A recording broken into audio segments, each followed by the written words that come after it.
Hello my dear students, welcome to Shinde's chemistry techniques. तो अभी halogen derivatives का अपना कल हमने कंप्लीट कर दिया था प्रिपरेशन मेथड्स। आज हम डिस्कस करेंगे उसकी फिजिकल प्रॉपर्टीज। देख लीजिए, अब ये थ्योरेटिकल है तो थोड़ा आराम से चलना पड़ेगा इसको भी। तो देखो, पहला हम यहाँ पे ले रहे हैं physical property, nature of intermolecular forces. Intermolecular मतलब दो मॉलिक्यूल के बीच में जो फोर्स होता है, मतलब कि एक न्यूक्लियस से लेकर दूसरे न्यूक्लियस के बीच की भी जो डिस्टेंस होता है, तो वो होता है इंटर मॉलिक्यूलर फोर्स बोल रहा है। एक मॉलिक्यूल से दूसरे मॉलिक्यूल, एक होता है इंटर न्यूक्लियर और एक होता है इंटर। एक मॉलिक्यूल के न्यूक्लियस से दूसरे मॉलिक्यूल के न्यूक्लियस का जो डिस्टेंस है उसको बोलते हैं इंटर मॉलिक्यूलर फोर्स। वो कौन सा होगा इसके अंदर? देखिए अब यहाँ पर कार्बन और हेलोजन, क्योंकि आपका हेलोजन डेरिवेटिव्स, तो कार्बन से ज़्यादा इलेक्ट्रोनेगेटिव कौन सा रहेगा? हेलोजन रहेगा। तो इसलिए हेलोजन क्या करेगा? इलेक्ट्रॉन को पुल करेगा, तो इसमें आएगा पार्शियल नेगेटिव चार्ज, इसमें आएगा पार्शियल पॉजिटिव चार्ज। उसी को मैंने वर्ड्स में लिखा है, देखो कार्बन हेलोजन बॉन्ड जो रहेगा ना, कार्बन हेलोजन बॉन्ड इस पोलर रहता है। देखो ये पोलर हो गया, as halogen is more electronegative than carbon, ये हमको मालूम ही है। फिर एक carbon atom show partial charge, देखो पार्शियल, ये डेल्टा का मतलब होता है पार्शियल, मतलब लेस देन वन, एक से कम चार्ज होता है ये, लेस देन वन। ठीक है ना, आपको याद रखना है, लेस देन वन होता है, डेल्टा का मतलब होता है लेस देन वन। ठीक है ना, डेल्टा ऐसा रहेगा इसका मतलब, पार्शियल चार्जेस को बताता है, इसका मतलब होता है पार्शियल चार्जेस,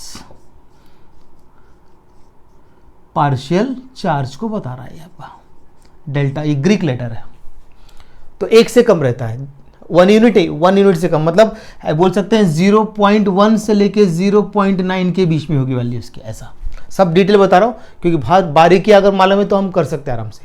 तो देखो, carbon atom show partial positive charge and halogen atom show partial negative charge. देख लीजिए, आ जाएगा इतना।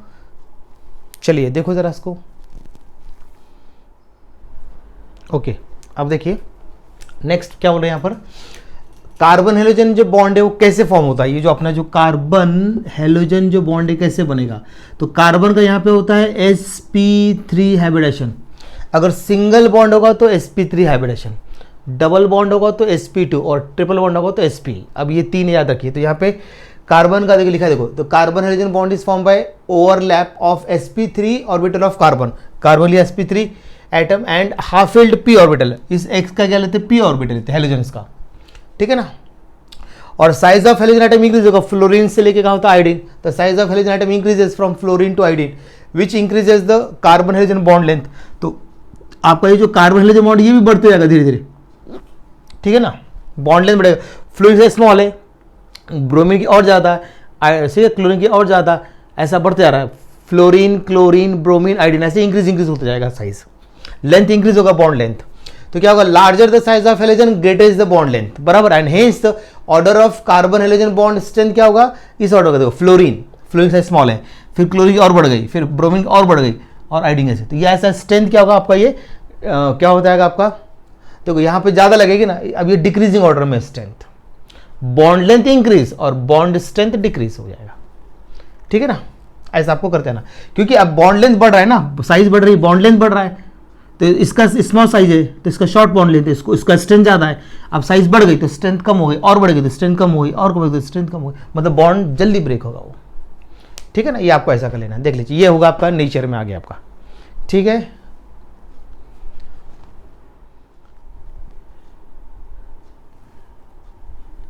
चलिए अब देखते हैं next physical state, intermolecular force of attraction के बाद हम देखते हैं यहाँ पर फिजिकल स्टेट, और फिर बाद में छोटा पॉइंट, इसलिए मैंने इसको पहले लिया सॉल्विटी। एक्चुअली ये लास्ट पॉइंट है, मैं इसको पहले लिया मैंने। तो फिजिकल स्टेट देखेंगे तो जो लोअर मेंबर्स, जैसे कि लोअर मेंबर्स में आपका आ जाएगा, देखो यहाँ लिख देता हूँ मैं, लोअर मेंबर्स आ जाएगा आपका मिथाइल हेलाइड और इथाइल हेलाइड आते हैं इसके अंदर। बस देखिए दो मेंबर आते हैं लोअर, ये होते हैं gases. And higher members are कैसे होंगे? अभी मतलब तीन के बाद, दो के बाद तीन से स्टार्ट होता है।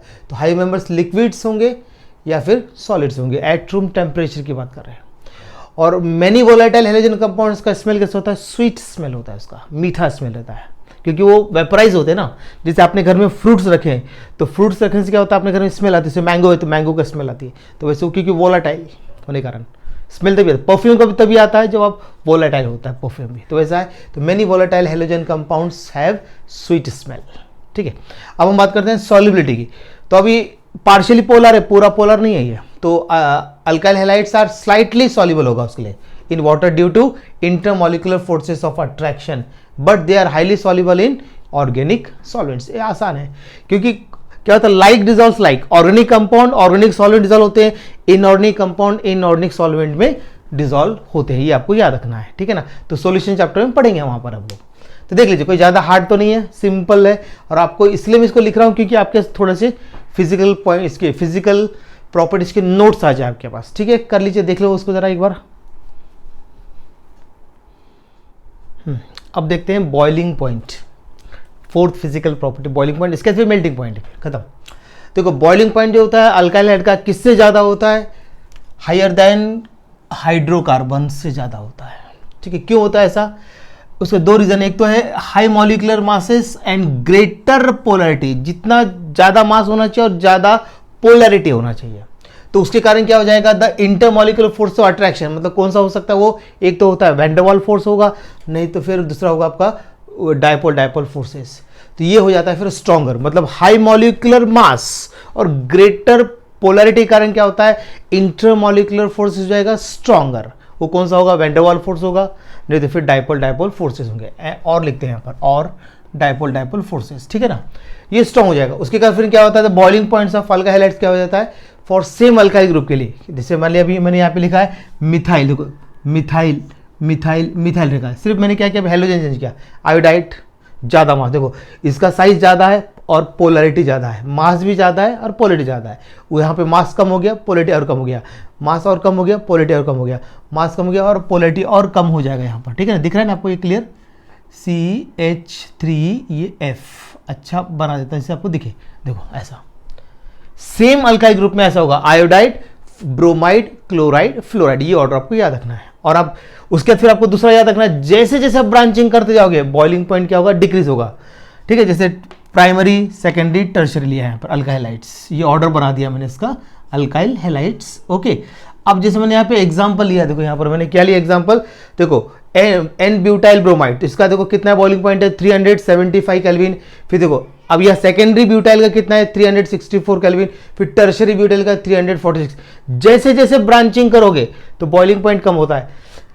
ऐसे तो ये सभी ऑर्गेनिक कंपाउंड का सेम ट्रेंड होता है, तो अब जैसे जैसे कोई भी ऑर्गेनिक कंपाउंड को ब्रांचिंग करेंगे तो बॉइलिंग पॉइंट कम हो जाता है, क्योंकि वैन डर वाल्स फोर्स कम हो जाता है और सरफेस एरिया डिक्रीज हो जाता है, ठीक है ना। और रीजन लिख दूं क्या, ड्यू टू डिक्रीज इन, यहां लिख दे शॉर्ट में, ड्यू टू क्या होता है, डिक्रीज हो रहा है, क्या डिक्रीज हो रहा है, देखो due to decrease in surface area होता है, क्या होता है, सरफेस, शॉर्ट में लिख देता हूं सरफेस एरिया, ठीक है ना, and van der Waals force, यहां लिख देता हूं, देखो वैन डर वाल्स फोर्सेस, ये क्या हो जाती है यहां पर, कम हो जाते हैं, इसलिए क्या होता है आपका ब्रांचिंग बॉइलिंग पॉइंट कम हो जाता है, ठीक है ना। चलिए इतना ये समझ लीजिए, इसको एक बार देख लीजिए। चलिए अब देखते हैं मेल्टिंग पॉइंट का। अगर हम देखते हैं यहाँ पर, देखो ये मैंने बॉइलिंग पॉइंट लिखा है, यहाँ पे लिखा है ortho dichlorobenzene, Meta dichlorobenzene, para dichlorobenzene, मतलब ये आपका डाई हेलोबेंजीन के अगर हम बॉइलिंग पॉइंट देखते हैं तो ऑलमोस्ट सेम है। देखो ऑर्थो का है 453 है, मेटा का है 446 है और पैरा का है 448, ऑलमोस्ट सेम है, ज़्यादा डिफरेंस नहीं। लेकिन मेल्टिंग पॉइंट देखो यहाँ पर ऑर्थो का है कितना 256, मेटा का है 249, लेकिन पैरा का सबसे ज़्यादा। ऐसा क्यों है, क्योंकि पैरा का स्ट्रक्चर होता है सिमेट्रिकल, इसलिए इसमें क्या होता है कि जो क्रिस्टल लाइट्स एक दूसरे में अच्छी तरह से फिट हो जाते हैं तो उनको ब्रेक करने के लिए ज़्यादा एनर्जी लगती है।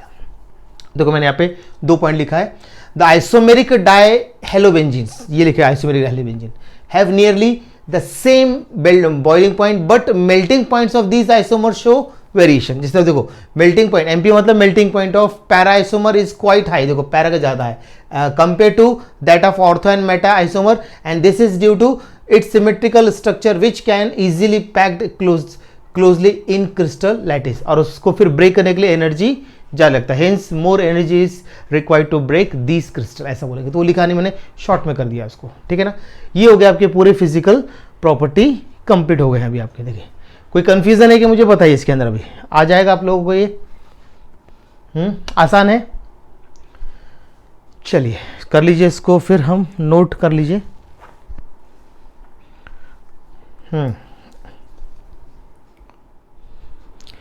तो फिजिकल प्रॉपर्टी का आप नेक्स्ट आप कुछ थ्योरिकल टर्म्स है, जैसा कुछ इंपॉर्टेंट टर्म्स जो न्यूक्लियोफिलिक सब्स्टिट्यूशन के लिए लगता है। तो optical isomerism in halogen derivative, इसके अंडर कुछ पॉइंट्स हमको पढ़ने हैं, 5-6 पॉइंट्स से देखते हैं। पहला पॉइंट लिखा है plane polarise light, PPL light बोलते हैं शॉर्ट में इसको।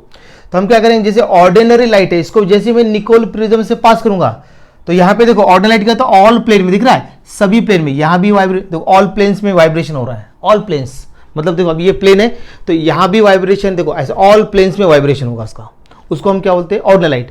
लेकिन जैसे निकोल प्रिज्म लाइट को हमने पास किया तो देखो एक ही प्लेन में वाइब्रेशन, एक ही प्लेन में वाइब्रेशन हो रहा है, दिख रहा है एक ही प्लेन में, तो उसको बोलते हैं क्या हम लोग प्लेन पोलराइज लाइट, मतलब कि लाइट शॉर्ट बोलेंगे light vibrating in single plane ऐसा बोल सकते हैं। तो मैंने थोड़ा डिटेल लिखा है यहाँ पर, when ordinary light is pass through Nicol prism the light vibrating in a single plane is called plane polarise light. आप चाहो तो इतना भी लिख सकते हो यहाँ से डेफिनेशन, ठीक है ना, लिख सकते हो the light vibrating in a single plane is called plane polarise light. ये थोड़ा डिटेल है, आप चाहो तो एक ही मार्क की डेफिनेशन आती है बोर्ड एग्जाम में, तो लिख सकते हो the light vibrating in a single plane is called plane polarise light, ठीक है ना। ऑर्डिनरी लाइट सभी प्लेन में वाइब्रेशन होता है, ऑल प्लेन्स में वाइब्रेशन होता है ऑर्डिनरी लाइट का, और जैसे आप उसको निकोल प्रिज्म से पास करेंगे तो सिर्फ एक ही प्लेन में इसका वाइब्रेशन होता है, उसको बोलते हैं प्लेन पोलराइज लाइट। कर लीजिए, देखो इसको अच्छी तरह से। ओके, अब सेकेंड टर्म है ऑप्टिकल एक्टिविटी, किसको बोलना है। अभी हमने पढ़ा प्लेन पोलराइज लाइट, जैसे मैं उस लाइट को पास करता हूं ऐसे ऑर्गेनिक सॉल्यूशन से जो ऑप्टिकल एक्टिव है, जैसे उसमें पास किया तो लाइट जो है ना आपकी वो राइट साइड होगी रोटेट या लेफ्ट साइड, उसको बोलते हैं ऑप्टिकल एक्टिविटी। देखो ये पीपीएल लाइट है, मतलब प्लेन पोलराइज लाइट, इसको मैंने कौन से किसके सॉल्यूशन से पास किया, ग्लूकोज के सॉल्यूशन, ग्लूकोज होता है ऑप्टिकल एक्टिव। जैसे इसमें पास किया तो जो लाइट है या तो क्या होगा आपका राइट साइड रोटेट होगी, ऐसा राइट साइड को रोटेट होगी, या फिर लेफ्ट साइड होगी, उसको हम बोलते हैं, इस प्रॉपर्टी को बोलते हैं क्या, ऑप्टिकल एक्टिविटी। देखो डेफिनेशन आना है, the property of organic compounds to rotates the plane of plane polarise light towards right और left is called optical activity. मतलब इसका आंसर समझ आ गया। पीपीएल जो लाइट है ना उसको हम किसमें पास करेंगे, सर्टेन ऑर्गेनिक कंपाउंड, जिस ऑर्गेनिक कंपाउंड्स में क्या होता है ऑप्टिकल प्रॉपर्टी होती है, जैसे ग्लूकोज, टार्ट्रिक एसिड, 2-क्लोरोब्यूटेन, बहुत सारे ऐसे ऑर्गेनिक कंपाउंड, जो उसके सॉल्यूशन पास किया तो लाइट राइट साइड रोटेट होगा या फिर लेफ्ट साइड, ठीक है ना। ऐसे यहाँ पर ग्लूकोज लिखा है, एक्चुअली ऑर्गेनिक सॉल्यूशन लिखना चाहिए यहाँ पर, मतलब कि हमको मालूम नहीं कौन सा सॉल्यूशन, ये जनरल डेफिनेशन है। ग्लूकोज जगह तो डेक्स्ट्रो रोटेटरी होता है, तो चाहो तो हम ग्लूकोज लिखा है, मतलब समझ नहीं लिखा ग्लूकोज, एक्चुअली ये ऑर्गेनिक सॉल्यूशन है, यहाँ पर सब आपको समझ लिखा है, तो उसको बोलते हैं क्या, इस प्रॉपर्टी को क्या बोलते हैं हम लोग ऑप्टिकल एक्टिविटी। घूमना चाहिए, और राइट जो पीपीएल लाइट है ना, जैसे सॉल्यूशन से पास किया तो राइट साइड या लेफ्ट साइड घूमना चाहिए, उसको बोलते हैं हम लोग क्या, ऑप्टिकल एक्टिविटी। चलिए नोट कर लीजिए। ओके, अब देखते हैं ऑप्टिकली एक्टिव मॉलिक्यूल्स। अब ये किसको बोलना है ऑप्टिकल एक्टिव मॉलिक्यूल्स, मतलब ऐसे मॉलिक्यूल जो क्या होंगे, रोटेट होने चाहिए, प्लेन ऑफ प्लेन मॉलिक्यूल्स। अगर ऐसे मॉलिक्यूल जो क्या हो रहा है, प्लेन, ये जो प्लेन है इस प्लेन में क्या होता है, रोटेट होंगे, राइट साइड या लेफ्ट साइड रोटेट होंगे, उसको बोलते हैं क्या, ऑप्टिकल एक्टिव। देखो डेफिनेशन देख लीजिए, the molecules which can rotate the plane of plane polarise light are called optically active molecules. जैसे एग्जाम्पल लिखा लैक्टिक एसिड, 2-क्लोरोब्यूटेन, ग्लूकोज, ऐसे बहुत सारे, टार्ट्रिक एसिड, दुनिया भर के एग्जाम्पल है, ठीक है ना। मतलब कि ऐसे मॉलिक्यूल जो रोटेट होते होंगे, पीपीएल लाइट में क्या होते हैं, रोटेट होंगे, उसको हम क्या बोलते हैं, ऑप्टिकली एक्टिव मॉलिक्यूल्स। अब ये दो टाइप के होते हैं, एक होता है लिवो रोटेटरी और दूसरा होता है डेक्स्ट्रो रोटेटरी। तो पहले इसको कर लीजिए नोट। अब देखिए जो ऑप्टिकली एक्टिव मॉलिक्यूल जो होते हैं वो होते हैं कितने, 2 टाइप्स के होते हैं, एक होता है डेक्स्ट्रो रोटेटरी और दूसरा होता है लिवो रोटेटरी। तो पहले हम देखते हैं डेक्स्ट्रो रोटेटरी। डेक्स्टर का मतलब होता है राइट साइड होता है एक्चुअली।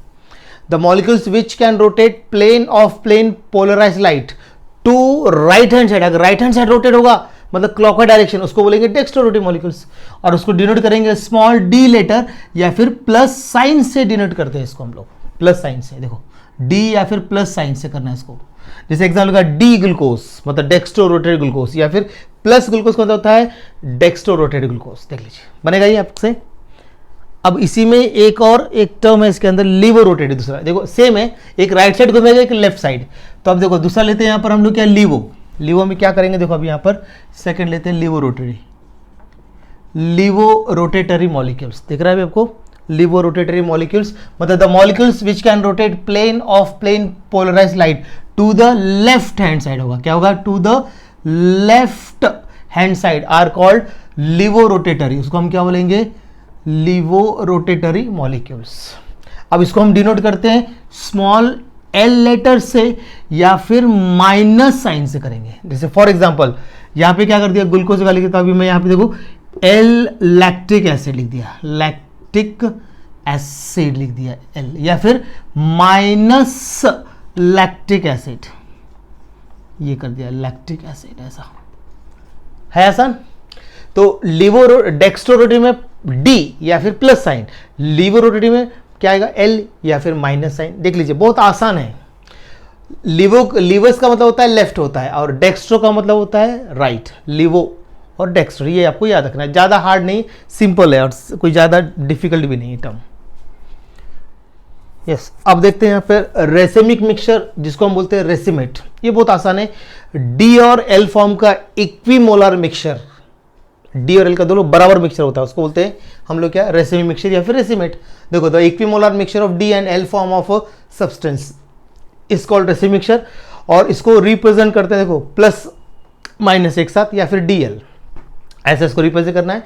और ये होता है ऑप्टिकली इनएक्टिव, याद रखना ये कैसा होता है, optically, it is optically inactive due to external compensation, मतलब इसमें होता है इक्वल एंड अपोजिट रोटेशन, मतलब एक मॉलिक्यूल आपका जैसे अभी देखो आपका लेफ्ट साइड घूम रहा है, एक राइट साइड, ऐसा दोनों घूमेंगे तो दोनों का जो है ना ऑप्टिकल प्रॉपर्टी वो कैंसिल हो जाएगा। इसके लिए लिखते हैं इक्वल एंड अपोजिट रोटेशन के कारण क्या होता है, इसके लिए एक स्पेशल टर्म दिया है एक्सटर्नल कॉम्पेंसेशन, बराबर है कि नहीं, तो इसका ऑप्टिकल प्रॉपर्टी कैंसिल हो जाती है। देखो तो अभी रेसिमिक मिक्सचर का मतलब बहुत आसान है, the equimolar mixture of D and L form of a substance is called racemic mixture, और इसको हम रिप्रेजेंट करते हैं प्लस माइनस साइन से या फिर डी एल एक साथ लिखना पड़ता है। फिर ये होता है optically inactive due to external, ये याद रखना है, रीजन याद रखना है, एक्सटर्नल कॉम्पेंसेशन, जिसका मीनिंग में लिख के रखा है इक्वल एंड ऑपोजिट रोटेशन। ठीक है ना, चलिए देख लीजिए एक बार। ओके, अब देखते हैं असिमेट्रिक कार्बन एटम या फिर कायरल कार्बन एटम या फिर डिसिमेट्रिक, तीन नाम इसके, ज्यादा यूज करते हैं कायरल कार्बन एटम से, ज्यादा ये फेमस है।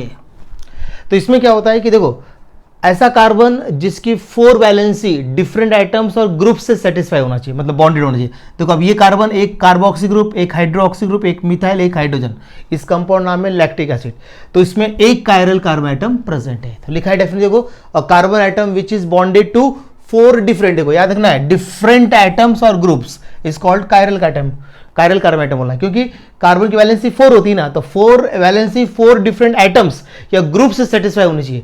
अब मान लीजिए यहाँ पे कोई ग्रुप सेम कर दिया, जैसे OH ग्रुप सेम कर दिया, तो अब ये कायरल नहीं है, ठीक है ना, ऐसा आपको याद रखना है। देख लीजिए तो ये अभी आपका ये कायरल कार्बन एटम है, और इसको हम डिनोट करते हैं एस्ट्रिक, मतलब स्टार, उस कार्बन के ऊपर स्टार लिखा जाता है ऐसा, मतलब ये कायरल कार्बन एटम है। देख लीजिए बन जाएगा ना, the carbon atom which is bonded to 4 different atoms और groups is called chiral carbon atom, या फिर उसको बोल सकते हैं असिमेट्रिक कार्बन एटम, या फिर उसको बोलते हैं डिसिमेट्रिक कार्बन एटम।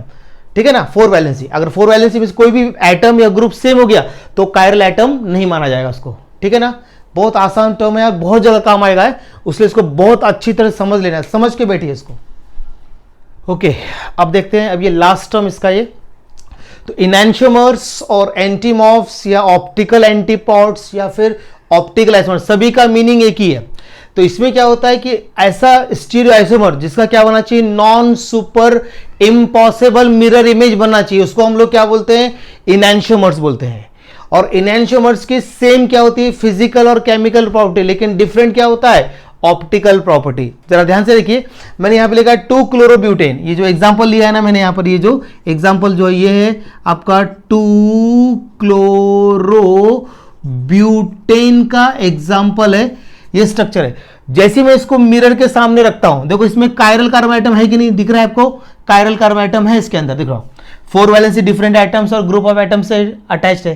तो जैसे ही मैं इसको मिरर के सामने लगता है, इसका ऑपोजिट मिरर इमेज बनता है, तो उसको बोलते हैं non super impossible mirror image. जैसे मान लीजिए मेरा ये हाथ है और इसको मिरर के सामने रख देते हैं, देखो इसका ऑपोजिट मिरर इमेज बन गया। इस इमेज को देखो, इसको हैंडेडनेस बोलते हैं हम लोग। जैसे इसको मैंने इसके ऊपर ऐसा रख दिया, देखो ओवरलैप हुआ क्या, नहीं हुआ।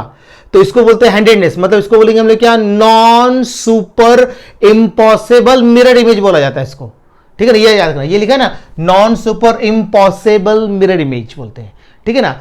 तो उसको हम बोलते हैं इनैंशियोमर्स, एक दूसरे के आइसोमर, ये ऑप्टिकल आइसोमर है।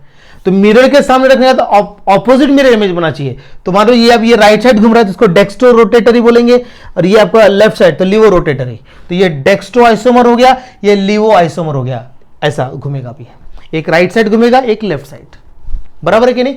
तो अब यहां रख लो, stereo isomers which are non super impossible mirror images of each other are called enantiomers. और इनैंशियोमर्स की आइडेंटिटी का मतलब same physical and chemical properties होती है बट डिफरेंट ऑप्टिकल प्रॉपर्टी, मतलब एक डेक्स्ट्रो रोटेटरी और एक लीवो रोटेटरी, इसको बोलते हैं ऑप्टिकल प्रॉपर्टी डिफरेंट होती है, ठीक है ना। अब हो गया, ये सिंपल से टर्म है, ज्यादा डिफिकल्टी मैंने सारे लिख के दिए जिससे आपको नोट्स बनाने में आसान हो जाए, ठीक है ना। अब देखिए, जो भी बच्चे अगर मेरे चैनल में फर्स्ट टाइम आते हैं तो प्लीज मेरे चैनल को सब्सक्राइब जरूर कीजिए और अपने मित्रों में इसको जरूर शेयर कीजिए अगर आपको अच्छा लगता है। मेरा कंटेंट बहुत अच्छा दिया हुआ है, आप अपने टेक्स्ट बुक से देख सकते हो, आपको समझ में आ जाएगा। एक बार टेक्स्ट बुक पढ़िए, एक बार मेरे नोट्स पढ़िए, आपको पिक्चर बिल्कुल क्लियर हो जाएगा।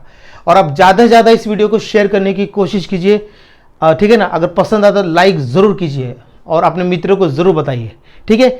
चलिए अब आज का वीडियो यहाँ पे हम स्टॉप करते हैं, कल मिलते हैं केमिकल प्रॉपर्टी से। चलिए बेटा, बाय, पढ़ते रहिए, एंजॉय करते रहो।